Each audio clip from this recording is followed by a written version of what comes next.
Hello guys and welcome back to Odds on Premier League and Community Shield, because we are going to do a combined video about the review of the season of the Premier League preview and the Community Shield, of course, with Tom Rennie. How are you, Tom? I'm doing very well. I'm glad to have had 24 hours off, and I'm ready to rumble again for 11 more months of madness.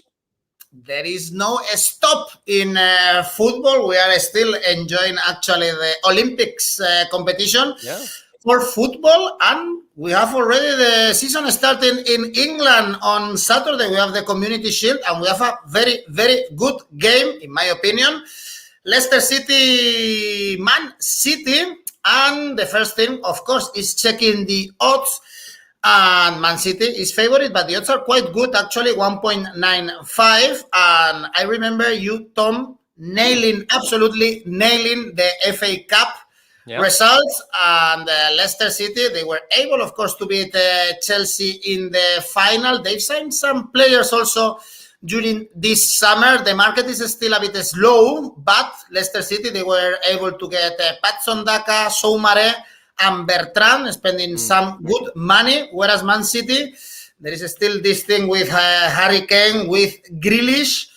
They have money for absolutely everything. Pep Guardiola complained about the resources of the club, but I think he has no reason to complain about that. So how do you see this game? How do you see these two teams in this start of the season?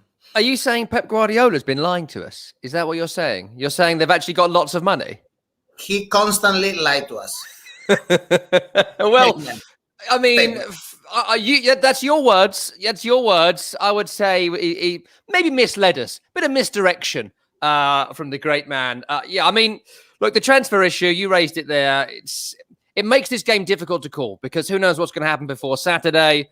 Who knows who's even come back to fitness, to form? I know Riyad Mahrez has played a few pre-season games and looked pretty decent for Man City. I know that the Leicester had Jamie Vardy and a fairly strong team in action a couple of days ago in a preseason game. But, you know, who's fit, who's not, who's back, who's not, who's being sold, who's being brought in. There are so many variables to it. To the game itself, I will say this. I've worked on maybe 9 or 10 Community Shields. I've been at a few as a kind of supporter observer. I've worked as a few as a commentator, producer, loads of things. They're invariably rubbish games. Okay, they're invariably. I like to be honest with our viewers. They're not great games of football in general. There was one a couple of years ago that Chelsea were in. My goodness, it was just atrocious to watch all the way through. So I wouldn't expect a great deal in terms of entertainment. I wouldn't expect a great deal in terms of the stars being out. And I'd certainly be looking for a low-scoring game. Community Shields are often very low-scoring games. If you're looking to make some money on it, under 1.5. City to win, low scoring, you know, that's where I'd be looking. Maybe even to be decided on penalties. You know, we've seen it happen a few times in recent years in Community Shield history. I expect the teams to treat it like it is, which is now a glorified pre-season friendly. It doesn't have the gravitas. It doesn't have the we want to win that trophy feel to it unless you win it. In which case, you're Guardiola, you can call it a quadruple when it's really a treble, and that's fine. That's Guardiola's business. He can do whatever he wants. You know, the man walks on water. That's fine. So having watched a couple of the most recent preseason games, the Riyad Mahrez situation is very interesting to me. If you're looking for value for goal scorers, first goal scorers, he would be up there for me because he looks the most informed guy, and he's the man playing right now for his future in this team. I think Riyad Mahrez just maybe had his best season for Man City in terms of performances, in terms of appearances. You know, I think that they did want rid of him for a while. I think he's now above the likes of Bernardo Silva in the pecking order. So big game for Riyad Mahrez this, especially with the Grealish story rumbling on, with the Harry Kane story rumbling on, and with the fact that City, you know, we forget, they did let Aguero go. I know he didn't have a great deal, you know, in terms of playing last season, goals last season, but in the last 10 years, it's been all about Aguero. And they've let him go and not replaced him. So there's still no kind of central striker. It's not Jesus. It was never going to be Jesus. Jesus will go back to being the understudy to someone. Will it be Kane? If not, will it be Haaland next year? I don't know. But there are a lot of variables here. For City, I think that the potential for Riyad Mahrez to have a big game here is interesting. We know Raheem Sterling has turned down a new contract, or is not negotiating because he wants a new contract at City. So if he's even returned yet, I think today is the day, the Monday, that he's returned from his kind of post England break, having got to the final with England in the European Championship. So I don't think we'll be seeing a great deal of him. It's the kind of game for, Delap and these kind of guys to get a few minutes. So for them, I'm not seeing a great deal of desire to win this game for Man City. I think they are just happy to get this game out of the way and treat it like a pre-season friendly. As for Leicester City, Patson Daka from Salzburg is very interesting. Very, very interesting signing. I don't think he is the Vardy replacement because they're not going to replace Vardy. He played a couple of days ago, 36 now, Jamie Vardy. He isn't going anywhere anytime soon. He's going to be their lead striker once again this season, and they're going to do their best to try and manage him through it. Iheanacho will be his backup and probably play with him a few times. They played 4-1-2-1-2 a few times last season, Leicester, and it worked reasonably well. So, yeah, I think Patson Daka is interesting. I expect him to have some sort of impact in this game. I think it will take him 3 months, 4 months to get up to speed with the Premier League. It often does when you do the Austria to England jump. I think it's quicker from the Bundesliga, but from Austria, it's a real get up to speed kind of period of time. I think he will, but yeah, in terms of this game, I mean, I'm personally going to be going to the West Ham Atalanta friendly at London Stadium, right? And I'm paying actual pounds to go. So, make of that what you will. Good game, West Ham Atalanta. Good game. Yeah. So for this game, you mentioned under 2.5 goals, and actually the bookies expect goals, Tom. Ooh. So it's good to go for under. We have under 2.5 goal, odds 2.22. And even under 2 goals, so if we only see 1 goal in this game, we have odds 3.6. If there are 2 goals, we have our money back. Just remember last season, Arsenal won the trophy and we were saying, oh, what a start for Arteta. They are going to do great things in the season. And look what happened later with the Gunners. Not the best start of the season, but it could be also a good success, especially for the Foxes if they get the second title in the very same year, in 2021. There is not much rest actually in any competition, especially in England for this Community Shield. And also, Tom, you said correctly that there are still so many things going on in the transfer market and the odds will fluctuate a lot.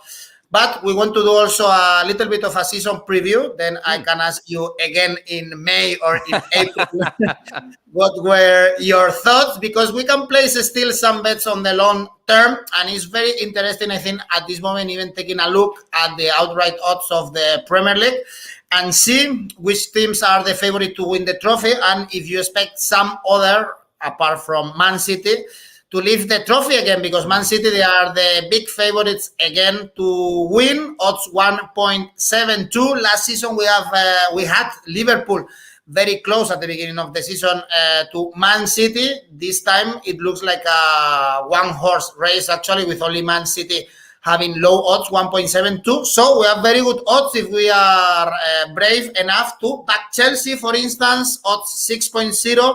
Liverpool 6.5 or Man United 9.0, probably the 4 teams that have some options to win the trophy. Or do you think some of them, they don't even have an option? For instance, Liverpool.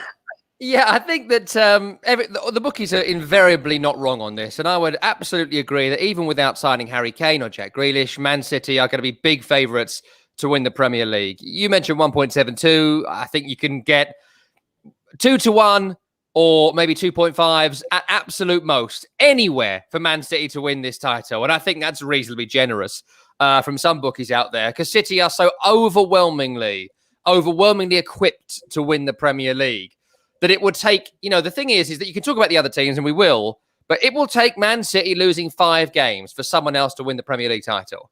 And that is the big variable where you go, who and when and how? And, no one can see it. No bookie can see it. No pundit can see it. No sports fan can see it. And that's why they're such overwhelming favourites. And I think that's right. If they get Harry Kane in, I actually might pay out now. That's how much I would suggest that they are going to win this title. Of the other runners and riders, my second favourite would be Chelsea. I think they're rightly around 6s at the moment to win the Premier League. I think that they were improving. Everyone saw it when Thomas Tuchel came in at the back end of last season. I'm not sure they've made any great moves in the transfer market as yet, though I would expect 1 or 2. I know they've got to sell before they can buy. I think Bertinelli is the only player who's come in, the third choice keeper. But there are players that are going to be coming in. They've got to get rid of Tammy Abraham.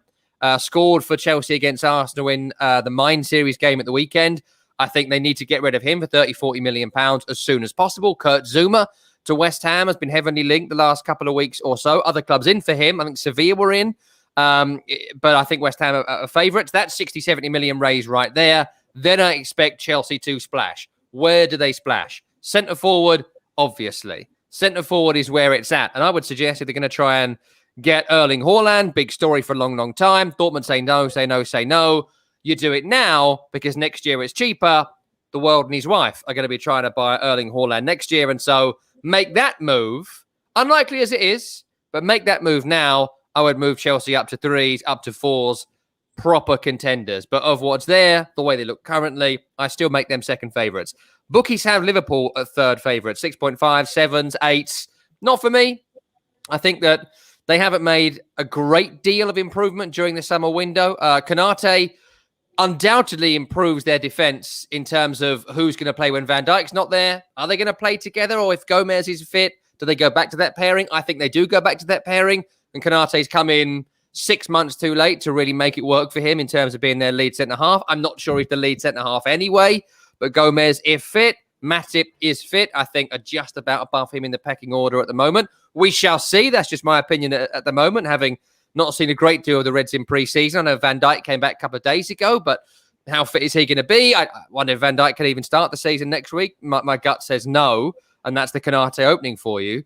But I don't see a great deal of improvement from them. I don't see how this flagging side from last year are going to regroup again this year to challenge Manchester City. I'd be delighted to see the Liverpool of 2 years ago return, but I think that's a tall order without fresh blood, having been slogged by Jurgen Klopp for the best part of 2.5 years to great success. But where is that fresh blood? Right now, for me, Liverpool's ownership are letting down Jurgen Klopp, and they're letting down players like Mo Salah and Sadio Mane, who look so gassed by the end of last season. I'm not sure why they'd want to keep on playing there, because I can do all of this and win more and work less hard. And I think that will be going through their minds. So I had Liverpool at 4. I'm looking at Manchester United for third favourite. You can get there about 9s, maybe 10s, 11s I saw this morning for Manchester United. I don't think they're done in the transfer market yet. I like their business a lot. Jadon Sancho, I don't think is a finished article. You know, I think his position was about right in the England squad in terms of being maybe third or fourth choice wide player, but there's so much improvement there. Rafael Varane, that transfer has gone so under the radar. It's such a good move. It is such a good move, isn't it? It's just him and Maguire make so much sense. They make so much sense. And for all this time, you know, we've worked together, a year or so doing this, and we talk a lot about Lindelof and Maguire. Does it work? Does it work? Can it work? Are they a good pairing? No, they're not a good pairing. Maguire and Varane, or Varane and Lindelof if Maguire's not available, and he would have just got back today-ish from his post-European Championship break. It makes a lot of sense. I think there's still some terms to be done on Varane, but it's basically done. And I think that's a superb signing. It could be the signing they've been looking for a long, long time. I don't think Rafael Varane is one of the top 5 centre-halves in the world. I think he was the second centre-half next to Sergio Ramos for the entire time there. I think that's a bold statement to make. I think everyone knows that. But he can clearly work in a good pair. And so can Maguire. You know, he improved John Stones next to him. He's improved Lindelof next to him. And I really feel like that could work. The fullbacks look good for Man United. Luke Shaw playing the football of his career. Wan-Bissaka looks a very good player. There's good backups in there. I think they're short of a defensive midfielder and a centre forward in terms of challenging Manchester City. But again, this is the mad thing about Man United, is they spend so much money. Like, they spend so much money, and we can talk about the owners. We can talk about not spending enough. We can talk about crippled infrastructure, Old Trafford falling down. All perfectly legitimate. You're allowed to hate your owners, your fans. It's your business. But there's serious cash being spent on players. This team, coming up, maybe not this weekend with injuries, but let's look at the 11. Could be Sancho, Rashford, Cavani.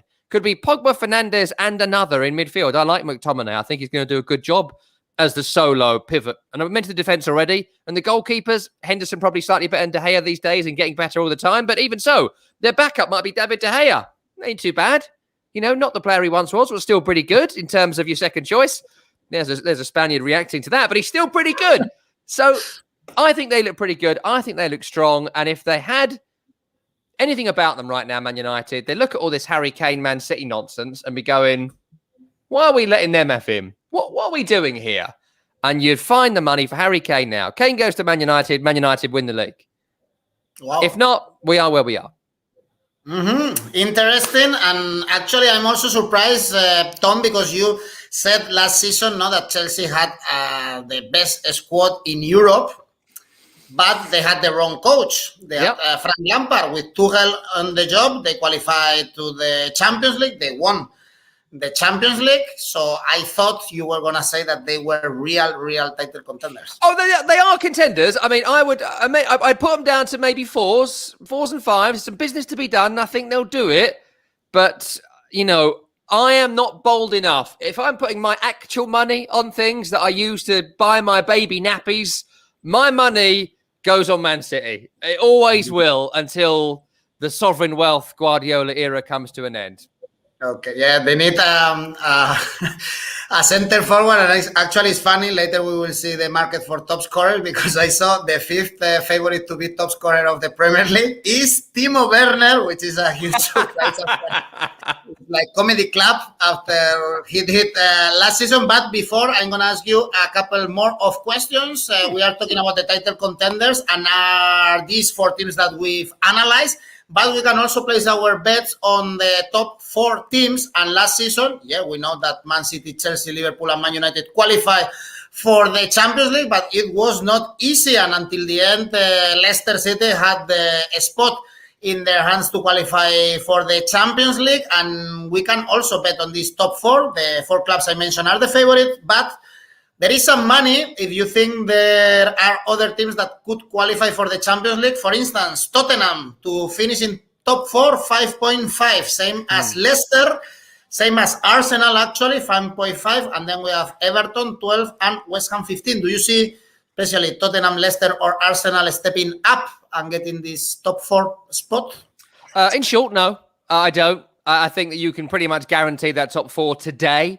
There's a reason all the bookies have got that the top 4 that are obvious: City, Chelsea, United, Liverpool, all under 2-1. It's like 1.05, 1.2. It's all pretty obvious odds, not worth your money. I don't think the top 4 race is going to be worth your money this year. I think it was interesting last year because we had the no fans variable, and we had some poor business done. We had the big injuries at Liverpool. We won't rehash all of last season, but there were issues at those clubs which opened the door to others. The issues aren't there now. For me, with these clubs. City, despite needing a centre forward and whatever, still overwhelming favourites. Chelsea, European champions, no doubt in my mind, under this manager, they finish either top or within 8 points of the champions, so they will have a title race. They'll be in it. Liverpool, even if they don't make the improvements I think they need to make, have still got an incredible first team, and they have Mo Salah. And that's going to make a massive, massive difference. And Man United, we've discussed already. That 4 remains the 4 for me. The others... for Arsenal, a few Arsenal fans seem quite happy with their business so far. I don't know why. It just feels like they're buying a bunch of mid-table players for a mid-table club. They might have a push at 5th, absolutely, and that would be a good season if they weren't Arsenal. But they are, I think, still. So I think the 5th is the best they can possibly get. Ben White for 50 mil. It's a lot. It's a lot of money. It's a lot of money for someone who actually didn't play as a centre-half a lot for Brighton last year. He played in midfield. He played in a defensive 3. He didn't play a great deal as a 2 for Brighton. Maybe 8 to 10 games that I saw. Sometimes he filled in at wing back as well, So I'm not too sure about that for Arsenal in terms of, I saw something the other day which was like, list the best centre-halves in the Premier League, and somebody put Ben White in there. I'm not ranking on Ben White here, but I mean, no, guys. You bought Brighton's most versatile but second best centre half to be your centre half. If you want to keep clean sheets, you buy Lewis Dunk. If you want to be a good football team, maybe you do buy Ben White. But I think Ben White seems he's going to like it to be more like a Declan Rice defensive midfielder. I think he's a more rounded footballer that opens itself up to 3 at the back. But is that what Arsenal are going to do? I think they'll probably go to 2. So, I don't really get that. So I don't see Arsenal being anywhere near it. I think they've still got all the same issues as last season. For Tottenham Hotspur, Kane's there, maybe. Kane's not there, 0 chance. 0 chance. Like, they're about 5 or 6 at the minute, and that's with Harry Kane. Take Harry Kane out of that. I'd put them out at 12s, 15s maybe, to make the top 4. And does Kane stay? I really don't think so. I don't think so. And if he does stay, he's going to be unhappy. He probably won't play to the end of the transfer window, which is September. That's 3-4 games he would have missed. Then he comes back in, unhappy ship, rocky waters, and Nuno in charge, who, was the 500th man to get offered the job before eventually taking it. So I don't see that. For Leicester, I mentioned I like Patson Daka, but I don't think they made significant enough improvements. Who else is there? Everton have bought a bunch of half-decent players from 2016. So I don't see them being anywhere near it. And for West Ham, great season last season. They impressed all of us. I think they were a good football team, but I don't think they've made significant enough improvements at this point. Losing Lingard is a big blow. I don't think they have replaced him as yet. There's talk about Pereira from West Brom, but I don't think that's going to be a straight swap. Pereira will need some time. I think it'll be a big season for Said Benrahma, but again, I don't think he's Jesse Lingard level. And they haven't bought a centre-half in yet. They're talking about Kurt Zouma or 1 or 2 others. They let Balbuena go. I think West Ham are still 3 or 4, maybe 5 players short of challenging for the top 4, maybe even the top 6, 7. But I think Areola's a good signing. So top 4, sew it up today. And of the outsiders, if you had to pick one, you're forcing me, or I'm forcing myself through you, Leicester. Maybe. Okay. I won't force you to do anything you don't like. Don't worry. And talking to the worst teams in the Premier League, we go to the bottom of the table. And here, actually, we can get some money no matter the team you choose. Teams to be relegated, the odds. Norwich City, favorite number 1, odds 1.91. Watford 2. Brentford 2.10, and then we have good money if we bet on Crystal Palace to go down 3.25, Burnley 3.5, or Newcastle 3.75. Where do you see we can get some money of an awful team to get relegated this season? Again, there's so much to be decided with the transfer window in terms of betting. So I might keep my powder dry for another week when I'm going to put my real money on this. One thing I will say is Norwich are going down. Norwich are getting relegated. Sorry, Daniele Fisichella, but that's the facts of the matter. Norwich are going down. Ask him about it. He knows it's true. I think they've done a lot of business this time, which they failed to do last time. But as usual with Norwich, they do a middling average business. Of all the players they've brought in, I think Billy Gilmour is a smart signing in central midfield. I think he will improve them. They've had Alex Tettey for years and years and years. I think he's retired now. He certainly left. And so he kind of fills that void, but becomes a starter at the club. I think Billy Gilmour immediately. So good move for him. Everyone else they've bought, not seeing a great deal of quality across that lot. Ben Gibson from Burnley will be their lead centre-half. Not really seeing that in terms of Premier League quality. So they're going to go. They always go. And so you get them about 2-1. And there's talk at the moment. Again, transfer window, tittle-tattle. If Grealish goes, maybe Todd Cantwell might be a replacement for him at Villa. Bailey coming in already. Cantwell, if he goes, where's the creativity? Where's the sauce? Where's the flair? I don't know is the answer at the moment at Norwich. But they might surprise us from what I've seen so far and what I saw last season. Wouldn't fancy them. Brentford, I think, are a fair bet to get relegated, despite how good they've been for a long, long time. And the fact they've kept Ivan Toney, who's going to score, I think, 10, 15 goals in the Premier League this season. I think he's got the quality there. But again, the newly promoted clubs, the gap is growing all the time. And it's rare that 2 or more of the newly promoted sides will survive. So of the ones that have come up, I'd be looking at Norwich and Brentford to go. Again, their business. Again, there's nothing there that'll make you go, that's the person that's going to keep them up. That's the guy that's going to make the big difference. But maybe Brentford already got it in Ivan Toney. I don't know. As for Watford, I think they will scrape up. I think they will just about stay up. I think they've kept a lot of their previous Premier League squad. I actually like a couple of the players they've brought in. Watford. I like the manager. I think Josh King is a guy with so much to prove. And he got treated so badly last season. I think he could make a massive difference to them.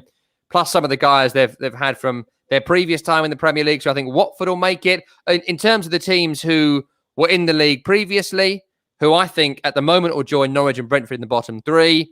You mentioned Crystal Palace.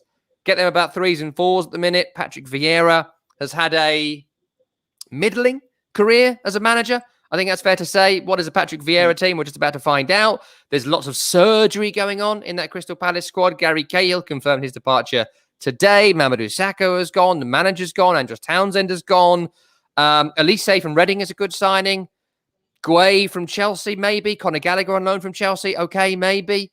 But looks to me like it's another get it to Wilfried Zaha and keep your fingers crossed season for them. How long is that going to be good enough for them? I don't know. So Palace I'd be looking at. And the other team that might be interesting to me right now is Southampton.